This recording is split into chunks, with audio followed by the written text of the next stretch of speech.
सकाळपासून पाऊस पडत होता. थंडगार वाऱ्याने खिडकीची तावदानं हलत होती. साक्षी अर्धवट झोपेत असतानाच तिला कोणीतरी हलवल्यासारखं वाटलं. ती दचकून जागी झाली. अंधारात तिच्या समोर आरसा चमकत होता. ती उठून बसली. खोलीत भयान शांतता होती, पण त्या आरशात काहीतरी विचित्र दिसत होतं. तिचा स्वतःचा प्रतिबिंब जरा वेगळा दिसत होता. नेहमीपेक्षा जास्त पांढरट चेहरा, गडद काळी नजर आणि एक हलकं, घाबरवणारं हसू. साक्षीने पटकन दिवा लावला, पण प्रतिबिंब तसंच होतं. तिने भीतीने मागे पाहिलं, पण तिच्या मागे कोणीच नव्हतं.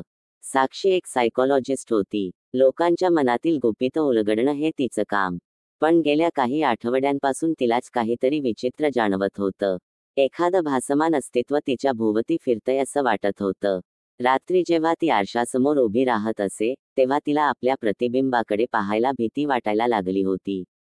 तिच्या क्लिनिकमध्ये एक नवीन रुग्ण आला होता, करण ठाकूर. करण हा एक प्रतिष्ठित व्यापारी होता, पण अचानक तो मानसिकदृष्ट्या अस्थिर झाला होता. त्याला सतत भास होत होते की कोणीतरी त्याच्या मागे आहे. माझा भूतकाळ मला सोडत नाहीये, डॉक्टर, करणने पहिल्या सेशनमध्ये सांगितलं. माझ्या खोलीत कोणीच नसतं, पण तरीही मी कोणाच्या सावल्या पाहतो. साक्षीला त्याचं ऐकून विचित्र वाटलं, कारण त्याने सांगितलेलं ते शब्द तिलाही आठवड्याभरापासून जाणवत होतं. एका रात्री साक्षीने ठरवलं की ती स्वतःच्या मनाशी खेळणार नाही. तिने पुन्हा एकदा आरशासमोर उभं राहून स्वतःच्या मनाचा अभ्यास करायचं ठरवलं. ती सावकाश पुढे झाली. आरशातल्या स्वतःच्या चेहऱ्याकडे पाहिलं. नेहमीसारखंच होतं. ती मागे वळणार, आणि तेव्हाच आरशातलं तिचं प्रतिबिंब हसत होतं. साक्षीच्या शरीरातून शहारा गेला. हे फक्त माझ्या मनाचे खेळ आहेत. मी वेडी नाहीये, तिने स्वतःलाच समजावलं. पण तेवढ्यात आरशातल्या साक्षीच्या प्रतिबिंबाने डोळे मोठे केले आणि मंद स्वरात म्हणाली, तू खरोखर वेडी नाहीयेस का? तू खरोखर वेडी नाहीयेस का? आरशातल्या प्रतिबिंबाने ते शब्द उच्चारले, आणि साक्षीच्या पायाखालची जमीन सरकली. हे अशक्य आहे. हा फक्त माझा भास आहे. ती स्वतःशी पुटपुटली. तिने पटकन दिवा लावला. खोलीत सर्व काही नेहमीसारखं होतं, पण तिच्या शरीरावर सरसरून काटा आला होता. ती आरशापासून दूर झाली. झोपण्याचा प्रयत्न केला, पण डोळे मिटले की आरशातलं ते गूढ हसू पुन्हा पुन्हा तिच्या डोळ्यासमोर यायला लागलं. करणचा दुसरा सेशन दुसऱ्या दिवशी सकाळी क्लिनिकमध्ये करण आधीच पोहोचला होता. त्याच्या चेहऱ्यावर थकवा आणि भीती स्पष्ट दिसत होती. डॉक्टर, ते आता फक्त मला दिसत नाहीये. ते माझ्याशी बोलतंय, करणने थरथरत्या आवाजात सांगितलं. साक्षी एकदम सावध झाली. करण, नेमकं काय ऐकू येतंय तुला?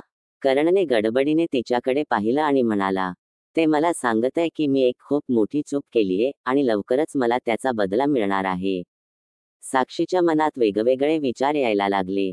करणचं मानसिक संतुलन बिघडत होतं की त्याच्या शब्दांमागे काहीतरी सत्य होतं. त्या रात्री साक्षी घरी पोहोचली, तेव्हा तिला एका अनोळखी नंबरवरून कॉल आला.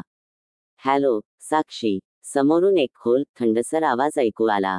कोण बोलतंय? साक्षीने विचारलं. पलीकडून थोडा वेळ शांतता होती. मग तोच आवाज पुन्हा बोलला.